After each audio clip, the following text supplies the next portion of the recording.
let me try this again. Hur är läget? Hur är läget? Hur är läget? Det är bra. Hur är läget med dig? Hur är läget? Hur är läget?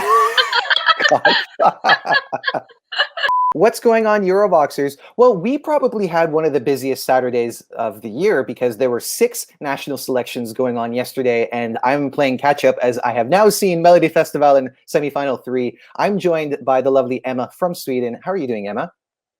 I'm good. Hur är läget med dig? Hur är läget? So we saw a number of notable Melfest people in this semi-final, and a number of them have advanced. Some of them are going directly to the final, and others are going to Under Hansen. So let's talk about what we just saw and what our feelings are about Sweden for this year.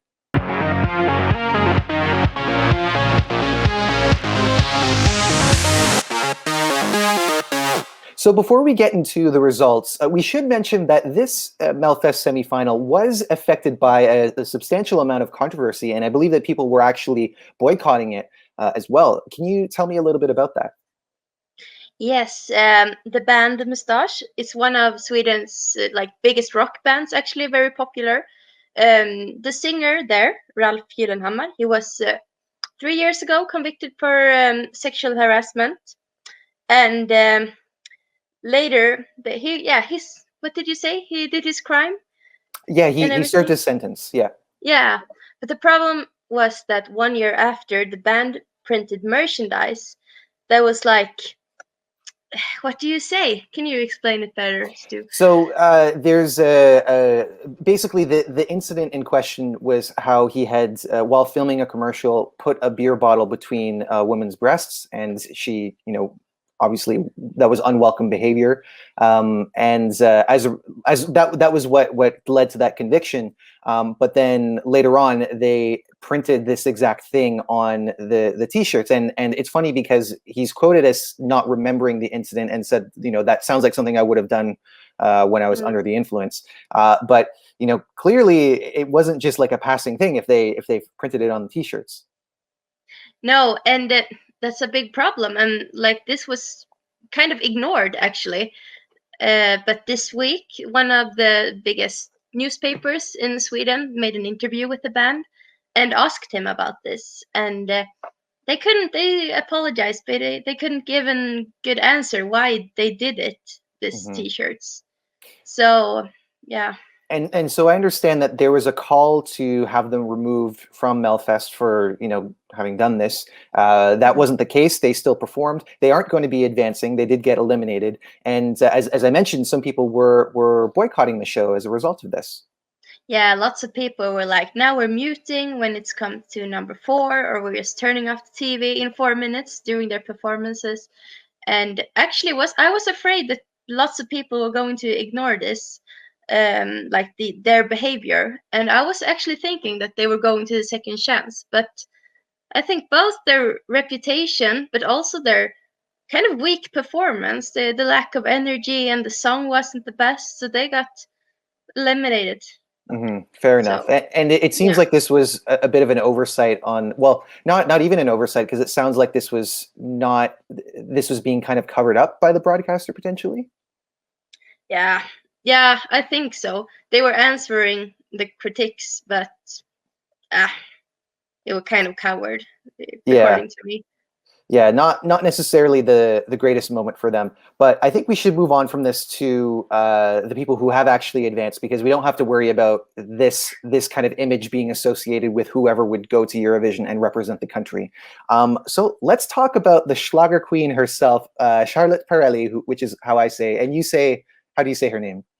Charlotte Perelli. Charlotte Perelli. Yeah. So her song was called Still Young, definitely bringing huge Schlager vibes to Melfest 2021. How did you feel about her performance overall? I was so happy. I was genuinely happy, because last time she was competing, she had the ballad and the acoustic guitar, but now it was the comeback of the Schlager diva, and I loved it. And lots of OGA members in Sweden, they were so happy because she was just standing there and so much confidence, and she made the Schlager genre modern in some kind of way.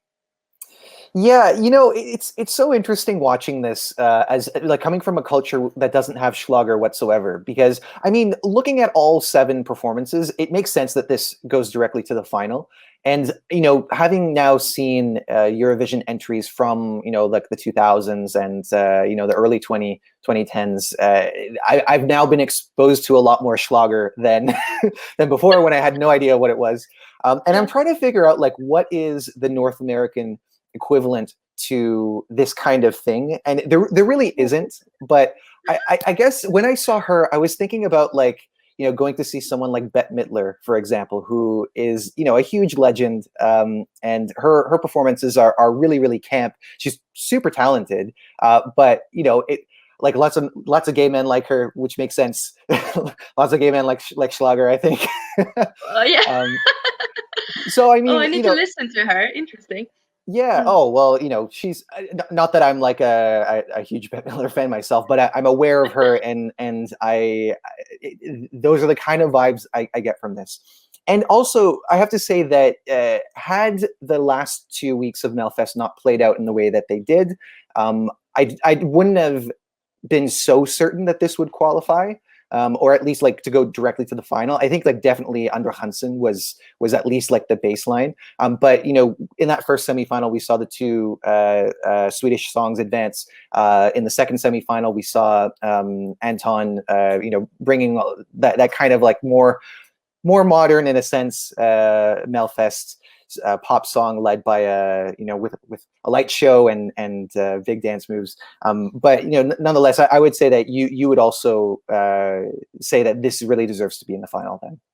Yeah, and I didn't think so at all. I thought she was going to come last or something, but she surprised me, and the song surprised me, and the voters surprised me. So yeah, it's she definitely deserves it, and that's such a great thing after all the like boring things in the show and the Mustache story. It was so nice to just see her in the final.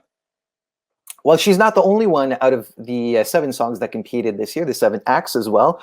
We also saw Tusse, which I remember when we were discussing who we were looking forward to for the semifinal. That, I think, was unanimous between myself, you, and Sandra. So what did you think about Tusse's song? I think he's a potential winner. I think Mm. he might. It depends on. We come to that later, but it depends on the last semifinal. But he will be top 3 definitely. Maybe the winner. Potentially, yeah. And I have to say, based on what I've seen, this is definitely a strong one. In terms of the overall package, the song, the performance, the staging, it was all really really tight. I mean, like we've seen performances from Tusse before that have been really really great. So I didn't expect anything less.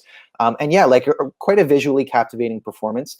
I have to say though, it's not really one that I love personally. Like it still feels really kind of familiar Melodifestivalen, and I'm still waiting for something that I absolutely love, which for me last year was the Mamas all the way, and some others too. Like I really liked Anna Bergendahl and Anis Don Demina. So I want to see this do well. I don't know. How do you feel about the overall songs? Is there anything that you're really really loving so far? But I think Tusse, he's the typical winner, but it's not my favorite. He's very talented. He has like a great voice, so professional, and he's only 19, I think. But the song is very the Weekend copy a little bit and reminds me of other songs. But Hmm. it's a potential winner, but maybe not. It doesn't give me the Mamas feeling or Jan Lundvik feeling or Loreen feeling. But it's got potential. Yeah, But I feel like it verges on that because there was some kind of like you mentioned both the Mamas and Jan Lundvik, and there is something there, perhaps in the kind of anthemic part of the chorus, the million voices, voices. So again, I think that this is a promising entry. I guess I'm just still waiting to see what semifinal 4 is going to look like with the Mamas, if they're going to do it for technically a 3rd year in a row. And then also we have to mention, I always forget his name, Erik Saade. Erik Saade. Yeah. previous winner, huge star in Sweden, as I understand. But yeah, we're kind of getting ahead of ourselves. Let's move on to the Andra Hansen qualifiers, and we have someone who's kind of come for a bit of redemption after coming. I think I said last time, but that was incorrect. I think she came 5th in her semi-final. So this is Klara Hammarström, and her song is called "Beat of Broken Hearts." How did you feel about her song? That was the surprise this evening, I think. I definitely didn't think she was going to the second chance, Andra chansen, but nothing special. She's very good. I like her, but the song, she gets mediocre songs, and this reminded me a lot of, Taylor Swift, We Are Never Getting Back Together, and lots Interesting. of other influence in the song. But Yeah. she's good, but the song, it disappears. I don't remember it anymore. Yeah, so like for me, on the one hand, I'm happy to see her progress because I thought that, well, maybe her song it wasn't from last year. Maybe it wasn't like a big wow thing, but there were certain elements of it that I really really liked, and I would have wanted to see her do a little bit better. Whereas like this time, I'm really I'm with you on how the song is. It's not that remarkable. I would say that she performs it quite well. I have no real takeaways about her performance, and it had some cool staging with the projections in the background and what she was doing with her arms. Any thoughts from you on the staging and performance? I think she looks like a robot a little bit. I heard someone said that she needed 4 people to put the army clothes on her. Oh wow, armor clothes. her armor. Yeah. But it looked weird, like in the close picture, but it looked good from a distance. Yeah, it was starting to feel like I'm beginning to wonder how much of an effect the Eurovision movie has had on some of the Eurovision entries, because it was looking a little bit like something that you would have seen as like a parody of outfits. So yeah, not necessarily a choice that I make, but I also personally I don't really like to criticize the clothing that much unless it, like in this case, it is something that jumped out at me, but I don't consider myself to have the best fashion taste, so I'll just leave it there. But now let's go on to the other qualifier for Andra Hansen for the second year in a row. Alvaro Estrella, I should be able to say that correctly. Alvaro Estrella, Baila Baila. What did you think about his song? Maybe he's like top 3 in the silly lyrics this year. First we had Dabdi Dansa, then we have Rena Rama Ding Dong, and now this Baila Baila. I think they were drunk when they wrote this lyrics. But it's happy, it's easy, it's Latino party, it's what people like. Maybe that's what we need right now. But personally, I thought that Emil Lassegaard, the one in 5th place, was better. What do you think? Well, I mean, it makes sense that this has moved on to the next to the second chance rounds. From what I've seen from Alvaro, this is kind of the thing that he does when it comes to Melfest. Like every song that he's got has a little bit of a Latin American flavor, whether it's the instrumentation or a little bit of Spanish in the lyrics. And in terms of like depth, there's usually not a great deal of depth when it comes to it, which is a shame, because I've actually heard some of his other music and I feel like it's more compelling. But I mean, as you say, maybe this is what people are resonating with, the things that are just fun for the sake of being fun. I have to say as well, like the colors, I didn't love the staging, but as a kind of colorful experience, it was really pleasing. And it was like, it made me think of the Spanish entry from 2019, Mickey, La Venda, which was way too much in terms of color and staging and the robot thing that they had. This was like a tasteful version of that, in the sense that they had, they had lots of color, they had some dancing, but it also felt really like carefree. How did you feel about the staging? Yeah, but I agree. Like the Spanish entry to 2019, that was so weird. I loved that song, but like the staging, it destroyed everything.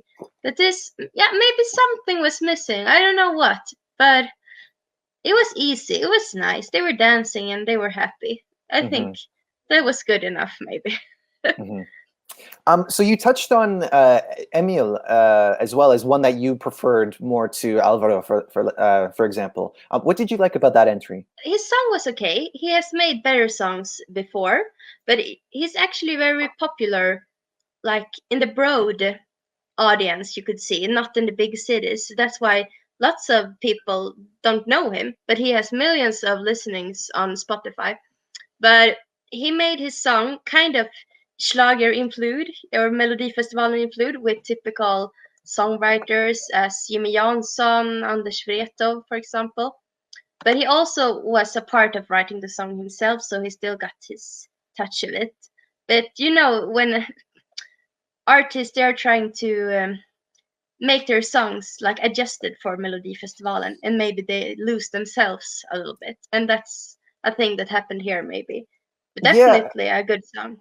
Well, and this makes me think of what we were just saying about Alvaro, because again, I see songs that he puts that are not associated with Melfest that I actually enjoy more, and it does make me think about this idea of having to infuse it with like a Schlager sound or do something that's really over the top with like a pop melody or something with staging. So I mean, I don't know. I wonder if maybe at some point that will start to become a bit of a negative. I mean, obviously in this case, it doesn't work for everyone, but maybe we're going to start seeing too much of that. And I don't know, maybe like what's your overall feeling about that approach? The, having to change your style to fit Melfest. I think when it comes to Lilla Sister in the first semifinal, that's a very kind of a rough metal band actually, but they made their song more available for the Melfest audience, and I think that's why they got to Andra chansen. But their ordinary fans were maybe thinking that it was a little bit, yeah, they made it a little bit weird, the song. Mm. But they still had their own influence in it, and they had like the chorus Melodifestivalen adjusted. So I agree with you. Sometimes it can be to your advantage and sometimes not. Yeah, it'll be interesting to see if people start to pick up on that a lot, and then maybe we'll see a change, because I mean, especially when we're talking about Eurovision, usually what works is authenticity. At least I could say that, at least for the last 4 winners or so. Yeah. And I think that's a very welcome change when it comes to Eurovision. So we don't want to see we don't want to see Sweden slipping up on their game. But nonetheless, there's Yeah. one performer that we haven't talked about at all, which was Elisa, and her song was called Den du är, which was kind of a slow ballad. How did you feel about her song? Yeah, once again we talk about Schlager. It's lots of Schlager, what that now is this year actually. And this is the typical ballad. We heard it before. We heard it lots of years before. And now it's 2021 and it still sounds the same as if it would be performed like 10 or 20 or 30 years ago, maybe. But her voice, amazing. But the song, it disappeared, I think. Yeah, I mean, and that pretty much everything you've said. I don't really have much else to add to that. Like, I liked how she looked. I thought there were some interesting parts of the staging, but it was, yeah, it all just felt very familiar. And I'm beginning to worry about what the fourth semifinal is going to look like if this, because like in every one that we've seen so far, it's been kind of in character, and everybody's recognizing that it's in character, apart from maybe the fact that we've seen things like Rama Rama Ding Dong move further than they have in the last few years. So with that, let's get into talking about semifinal 4 and the artists that we're most excited to see. And we kind of already touched on this a little bit. Who are you most looking forward to see in semifinal 4? Ooh, that's a good question. I've got them here if you want me to Lots of, read them out. yeah, well, I have them. Okay. Erik Sade, maybe, but I think he's a little bit overhyped. I think the Mamas has a big chance winning again because they never disappoint you.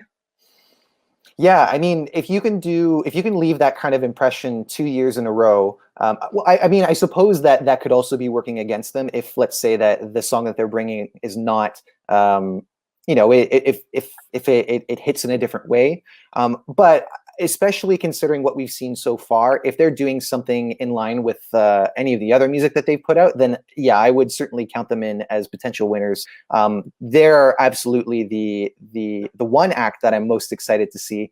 And yeah, when it comes to Eric Sade, I have to be honest, I'm not a fan of Popular, not a fan of what was the other one that I saw? Man Boy. Man Boy. Yeah.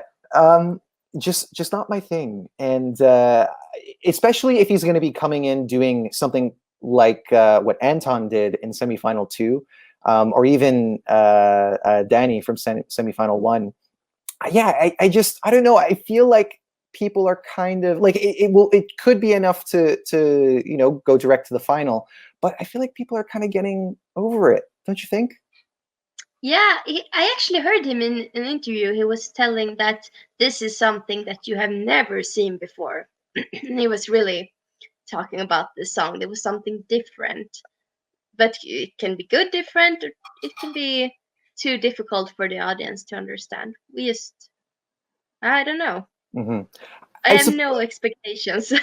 I mean, if that's what he says, I suppose like I can have a little bit of hope, but a part of me is still kind of really heavily doubts it. But someone I'm very, very excited to see is Tess Merken. Do you know her? Ah, yes. I'm not too familiar with her music, but I understand that she's definitely a contender to at least make an impact. I can't really say much about results, but and she's going to be opening the show, so good spot, I would say. What would you say makes her one of the artists that you're looking forward to out of the 7 that are coming up in this last semifinal? I love the band Alcazar that she was a part of before, and they have competed a lot in Melodifestivalen, and they have always, every time they competed, they have been my favorite. Mm-hmm. But yeah, going solo, you get a little bit skeptic, but you still like her, of course. And I suppose that there's still a big possibility, in fact, it's almost guaranteed that this is going to be kind of Schlager, don't you think?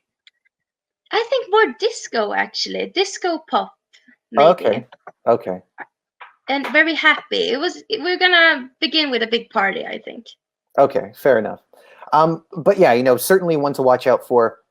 I think we'll leave it there. Thank you guys so much for joining us for this recap of semifinal 3. By next week, we will have heard all of the Melodifestivalen songs, and then the week after that, we will have Andra Hansen, where certain people will be moving on to the final, and we will have our 12 songs that will be in that final show. Let us know what you thought of semifinal 3, if there were any songs that you would have liked to see move on that didn't. Who are you hoping to see most in semifinal 4? And don't forget to subscribe to our videos, because we are following all the national selections as they happen.